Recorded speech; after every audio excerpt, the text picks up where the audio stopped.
Praise the lord. ప్రియమైన సహోదరులందరికీ mirror of Christ తరపు నుంచి శుభాలు. ప్రియమైనటువంటి వాళ్ళారా, మీరంతా బాగున్నారని విశ్వసిస్తూ ఉన్నామండి. ప్రతిరోజు డైలీ వాగ్దానం ద్వారా మీరు ఎంతగానో బలపడుతూ ఉన్నారు, మేము నమ్ముతూ ఉన్నాం. అనేకుల సాక్ష్యాలను బట్టి సంతోషిస్తూ ఉన్నామండి. మరి ఈరోజు దేవుడు మనతో మాట్లాడుతూ ఉన్న బలమైన వాగ్దానాన్ని ధ్యానం చేసి మన జీవితాలలో పెట్టుకొని ఫలించే వారముగా ఉంది. ఆదికాండము 26వ అధ్యాయము 24వ వచనము. నేను నీకు తోడయున్నాను గనుక భయపడుకుము. దేవుని నామానికి మహిమ కలుగునుగాక.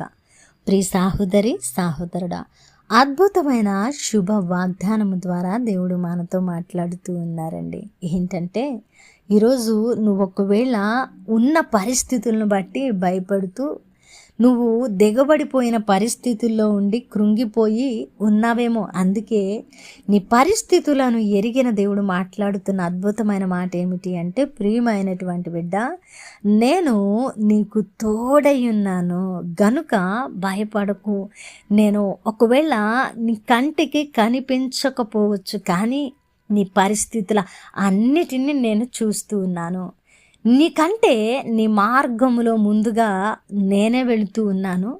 నీకు అడ్డుగా ఉన్న నీ పాదాలను గుచ్చుతూ ఉన్న ప్రతి ముళ్ళును కూడా సమయానుకూలంగా నేను తీసివేస్తూ నీ మార్గాన్ని సరళం చేస్తూ ఉన్నాను. ఎంత మంచి మాట అండి. ఈరోజు దేవుడు మనకంటే మన మార్గంలో ముందుగా వెళ్ళి మన పరిస్థితులు అన్నిటినీ సరళం చెయ్యాలంటే ఖచ్చితంగా మన మార్గంలో మన దేవుడు మనకు తోడై ఉండాలి. మనకు తోడై ఉన్న పరిస్థితుల్లో మన భక్తి జీవితము ఉండాలి. ఉంటే తప్పకుండా ఆయన మనకు సహాయము చేసేటువంటి దేవుడు. నేను నీకు ఉన్నాను అని భరోసా ఇచ్చే దేవుడు. మనము కష్టకాలంలో ఉన్నప్పుడు మన భుజాన్ని తట్టి మనకు ఆలోచన చెప్పి మన మార్గములో పడిన స్థితిలో మనము లేవడానికి ఆయన చేతిని అందించే దేవుడండి. ఎంత గొప్ప దేవుడు. మన మార్గములో ఉండడము మనకు అవసరం. కాబట్టి ఈరోజు దేవుడు తోడయున్నాను కనుక నువ్వు భయపడకు అని చెప్పడాన్ని బట్టి ఆ వాగ్దానము మనం పొందుకోవడానికి అర్హత కలిగిన వారంగా కూడా ఉండి తీరాలి కదా. దేవుడైతే తోడైనాడు, దేవుడైతే భయపడొద్దని చెప్పాడు. కానీ ఆ వాగ్దానము నెరవేర్చుకోవాలంటే దేవుడు నా మార్గంలో ఉండాలి.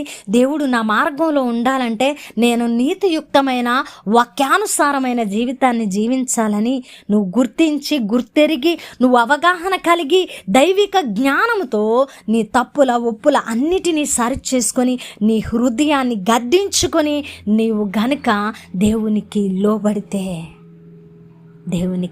లోబడితే ఆయన నీకు తోడై ఉంటాడు. కాబట్టి నువ్వు భయపడవలసిన అవసరత లేదు.